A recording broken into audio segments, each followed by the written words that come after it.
Good afternoon, traders. How are y'all doing today? Happy Friday, happy Groundhog Day, happy Casual Friday. As you can see, I still am in my gym clothes. Went to the gym, went to Costco, came back here. Now it's time to hang with you guys. Hope you're having a great Groundhog Day. I have no idea what the Groundhog results were. If you know, let me know in the chat. It looks like the Groundhog told the S&P 500 that it needed to go up. At least that's what it looks like right now. Let me click a couple of buttons here. Okay. There we go. Yeah, I mean, since the outlier buy signal, we're up $8 in the SPY, 1.6% in the course of 6 days. So really, really strong move on the SPY. It's going to do what it's going to do, and it's going to do it without me right now. And I'm not really worried about it. I mean, looking at the market breadth, this is getting weaker and weaker by the day. Like, under the hood, this is hella broken. So somebody asked a couple days ago, like, am I just going to have transition days over and over and over? Yeah, I am. And I'm okay with that because I know that, like, the whole year is ahead of us, right? We've still got 11 months left in the year, and there is no rush to get into anything, especially when it doesn't fit my personal style of trading. So by all means, if you're taking trades right now and you're making money, I am super, super happy for you. I'm not jealous of you. Maybe a twinge jealous. But yeah, this is just not it's not my style of trading right now. And that's okay. As you grow as a trader, you'll learn that there are different times of the year when your style just clicks and everything's happening. And Donna, good to see you. Happy Friday. Donna knows there are days where we put on so much and it's just like one thing after another. And then there's days and weeks like right now where it's just like, I'm going to sit back and relax and let the market do what it's going to do until it figures out one way or another if it's going to have the market breadth and price in confluence, or if it's just going to split like this for a while. And the disconnect can last a while, right? I'm not saying that things are going to crash overnight. I have a very bearish outlook on the economy right now. I was just consulting with the credit union Wednesday night, and I was just painting the picture. You know, I'm talking about credit card balances hitting all-time highs, money supply, especially in institutions, right? They should see this, how they are like basically just losing deposits by the day because people are having to rack up their credit card and they're having to withdraw from their savings and money markets on IRAs just to maintain their lifestyle. And the macroeconomic forecast that I have personally is that we're going to hit a wall. Inflation is going to hit us, and it's going to hit a wall, and then that'll be it. And we're going to see everything just like nosedive at that point. But I can't say when, right? I can't say when because the Fed and Bidenomics leading into an election year. It wouldn't surprise me at all if they pull all the shenanigans out to make sure that the economy doesn't crash before November. So I don't know, but I just trade my own strategy, right? Like at the end of the day, that's all you can do. You can buy anything any day of the week. The Trading in the Zone is one of the very greatest trading books ever. And in that, Mark Douglas talks about how the market, there is no boss of you in the market, right? When you log into your broker platform, there's nobody standing over your shoulder saying, hey, you shouldn't do that. You should do this, right? There's no, in reality, there's no accountability. There is no accountability, right? You can do anything in the market any day you want to. The only accountability is to yourself. And that's a liberating thing for a lot of people, but a lot of people learn the hard way that that's not such a great thing to have, right? Having a semblance of control, having a semblance of rules and knowing what to do, in my opinion, is the only way to trade. Brian, good to see you. Hey, Brian, I got your email. Working up a reply. And always, my friend, you can text me anytime you want to in the Discord. I really appreciate you, Brian, taking the time to write that out to me. I'd like to chat with you more on it later. So with all that being said, taking a look at the market right now, gangbusters up 1.3% right now, just on fire after like 2 days ago getting murdered, right? We're setting new all-time highs in the market. No problem. Setting new all-time highs in the market right now, which is great. There is no order block in our way right now. There is no overhead resistance right now. Breakout traders are having the best days of their lives right now. But I forgot to hit the bumper. I forgot to tell you it's time for market analysis. We do things by the book here. Welcome to the Outlier Trading Room. This is how to trade only 10 minutes a day and exactly how to take the guesswork out of trading. This was OVTLYR and FinClub. So OVTLYR is an evolution of FinClub. Same guys, different company. The moniker of this take the guesswork out of trading, in my opinion, is what having a plan is. Taking the guesswork out of trading, right? Am I going to get into this trade? Am I going to get out of this trade? Well, I don't know. Why would I get in, or why would I get out? This is the type of mentality you have to get into any trade or to get out of any trade. I'm taking the guesswork out because I know what I'm going to do today, and this is why. This is the difference that separates the best from the rest. Knowing what to do. Doesn't mean you're going to do the right thing. Doesn't mean you're going to capture every single penny of gains and get out the very high and get in at the very low. But just having the plan to get you in and out, you're ahead of 99% of people who even want to try this game. So anyway, with all that said, this is my style of trading by using OVTLYR, and I'm a partner in the company. And as Mahesh has put it, so Mahesh is one of the co-founders, we eat our own cooking. And I really like that because I put my money where my mouth is here. I'm the biggest advocate for OVTLYR. So with that being said, I want to see the 10 over the 20 with price over the 50, and same on the market breadth. Now, I've said this so many times at this point, it's getting old. Don't bet against the trend. Don't bet against the trend. If it's trending higher and all of your other indicators are saying, it's not looking so good, do not be a hero and step in front of this train, right? I don't know how high that's going to go, but that trend is definitely up. And then I look at the trend of the market breadth. So this is MMFI. You can find this in bar chart. And I see the trend is clearly down. We have done so much damage in the last week or so in market breadth. How many stocks inside the S&P 500 are themselves pushing higher, pushing over the 50-day moving average? It's getting less and less by the day. It's down to 53%. So I like to see this trending up because right now this is a bearish setup. When half of my market sentiment is bearish and the other half of my market sentiment is bullish, I'm not going to trade. And that makes today a transition day. Now, a lot of you have never even seen me trade before. I haven't traded since early January, but I only trade 5 to 10 times a month.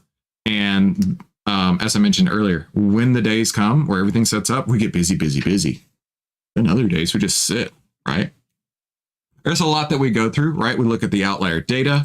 We look at relative strength of the stocks. Even with the OVTLYR data, I want to make sure that the stocks we're putting on are not just set up from OVTLYR, but set up because they are outperforming everybody out there.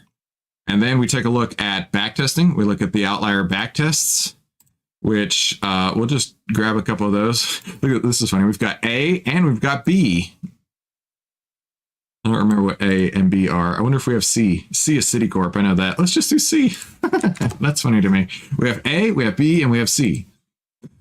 All right. So with that said, I also backtest inside of TrendSpider on the charts, and as well as use the OVTLYR signals backtest. And then I go into the options chain and I have some liquidity measurements that I'm looking for.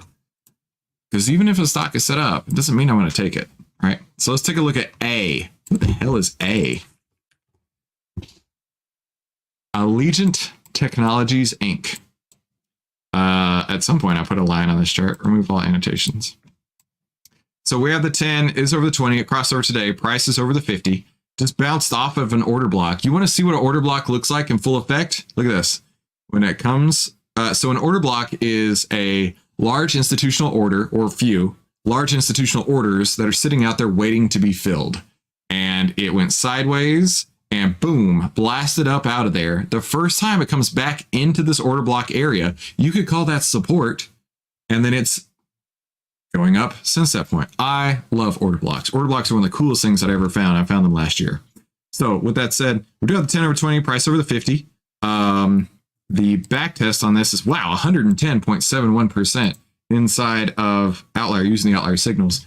And we're nowhere close to over greedy on this guy. So yeah, Allegiant Technologies looks like a pretty sweet opportunity right there. Let's go to B. What is B?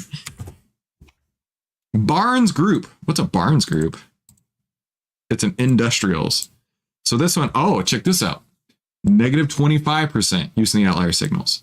That's what's really cool about this, right? It's because OVTLYR covers 1,600 stocks. And you can see right here that B, Barnes Group, is a stock that I would skip. I wouldn't even look at it after this point anymore. And then we can go to C. So we had 100-something% on A, negative 25% on B, and on C, we're back to 107% signal returns. These are outrageous. Now, I would point out that this is deep within the greens. So I would look for 2 shades darker as my exit points on C, on Citigroup. Did we get a buy signals today? You're kidding. Yesterday. That's so funny. A, B, and C all got buy signals within 2 days of each other. Okay, cool. Check this out. So this is another order block. Okay, so we've got one here that would be support, and we've got one here that would be resistance, if you want to think of it this way. Look at this. Look at this. It closed on the nose below the order block right there. That's not coincidental. That is legit orders that are waiting and getting filled. You can't tell me that's coincidental. Now, when was that order block filled? We got to go way back. Gotta go way back. That order block was created March of 2022. We're pushing 2 years later. 2 years later, this has been sitting out there. Big orders waiting to get filled. 2 years of price action goes by. The very first time it comes into that area, what happens? Rejection. Isn't that so cool? I love these. These are great. But anyway, there's no possible way that that is coincidental, that it closes right on the bottom of that order block. So with that said, I would be weary to trade this. If I were trading this, here's what I would do, because I have rules for this now. Let me make sure I got the slide. Hang on just a second. I thought I'd written a slide out for this.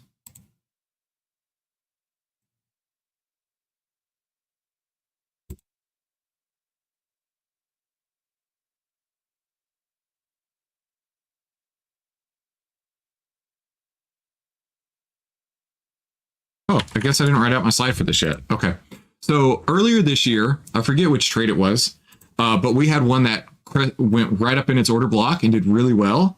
And then it came back and we ended up getting out with like not much at all out of it. And so the rule that I was going to make, which I clearly need to write down still, is when it goes up into the order block, I want it to wick up into the order block. And then once it wicks into the order block, I'm going to set an alert watching the 5-minute chart.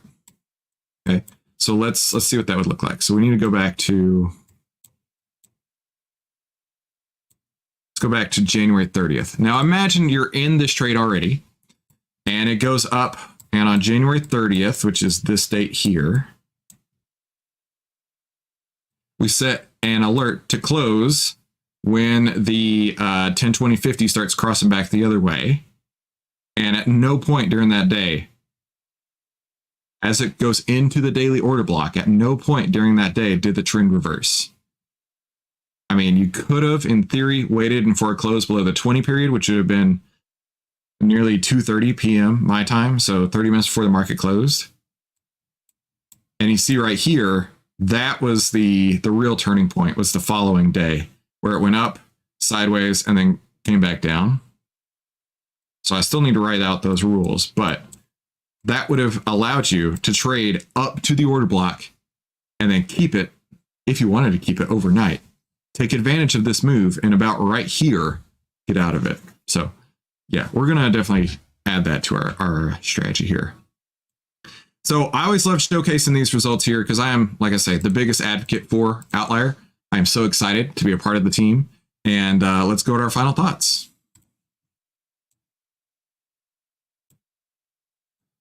Final thoughts of the day. Final thoughts of the week. You should learn to cut your losses systematically. There's no reason to feel bad about it. That's what the job entails. When I first started trading, I was convinced of the mindset. I spoke at length on this yesterday about how I was convinced the people who I learned to trade from had convinced me that selling options was the way to go. And there was no loss cutting with that. There was no loss cutting.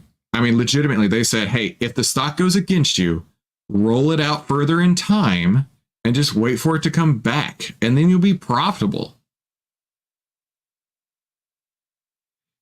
So imagine me as a young buck trader thinking, I get 80% win rates. I never have to book a loss. I can just roll this out in time. Give it to me all day, every day. But then it continued to get worse and worse and worse. And I had no way to get out of my trades without taking giant losses. Giant losses. Had I learned to cut my losses systematically at that time, I wouldn't have even felt bad about it. And there's a real thing that happens as you mature as a trader. You disconnect from the results. And it seems impossible. It really sucks whenever you lose. Of course it does. But you get used to it, right? You get used to losing. And there's no reason to feel bad about it. It's just how it works. That's just how the game is played. Imagine you're playing Mario, right? You're going to town, right? You're jumping over all those turtles and Oompa Loompas and mushrooms and all that stuff. And you're this close to beating Bowser. And you have to restart the whole game, right? Your 3 lives are up. Dude, that sucks. But that doesn't mean it's over. It just means you get to start again. You get another opportunity. And so many people want to... I'll never forget, I had a conversation with my dad one day. We're driving down the road, and I was like, I don't even remember what trade I was in, but I was in this trade, and he was like, oh, that's great. So either you're going to make tons of money or you're going to lose everything, right? And I was like, no. Why would you think that? Well, that's what you do in stock trading, right? You either make tons of money or you lose everything all at once. No. Hey, Sebastian. People who don't know how to trade think that way, but clearly he didn't. And, you know, he had his priorities in life and I had mine. But lose it all or make tons of money. Or how about, I'll let the trade work as long as it can. And then at some point, it's going to top out. I'll get an exit signal and I'll move out of it. Or I put on the trade, and pretty soon after that, I get a signal to get out because it's too much risk for me. I can take a paper cut. That's all right. But the last thing I'm going to do is let any trade take me out. No single trade will take me out. I'm not going to let it. I position size correctly, and I'm defensive enough, and I'm wise enough because I've learned all the hard lessons to not let that happen. Thank you all so much for coming through today's OVTLYR Trading Room. Have a fantastic weekend. I'll see you right back here on Monday. Talk soon.